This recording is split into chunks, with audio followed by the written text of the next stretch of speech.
Шерлі жылдардың шежіресінен сыр шерткен, шыққан жоқ әлі ызғарлы жылдар өрті естен. Ұмытылмайды ерлердің ісі мәңгілік, ұлы жеңісті тойлайды елім құрметпен. Адамзат баласының осы дәуірге дейін өмір сүріп келген күндерінің ішіндегі ең қатыгезі, ең сұрапылы екінші дүниежүзілік майдан ұлы отан соғысы екені бәрімізге мәлім.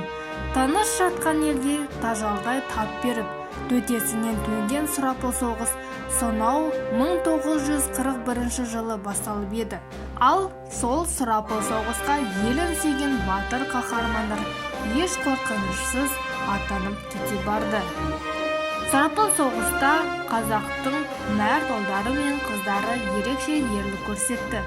Отқа оранған соғысқа кезінде қан майданға өздері сұранып барған қос батыр қыз Әлия мен Мәншүк, теңдесі жоқ ерлік бейнесі болған қаһарман қолбасшы Бауыржан Момышұлы, батырлық пен қайсарлықтың үлгісін көрсете білген Сұлтан Баймағамбетов пен Төлеген Тоқтар сынды рухты тұлғалардың ерлік істерін ешқашан естен шығаруға болмайды.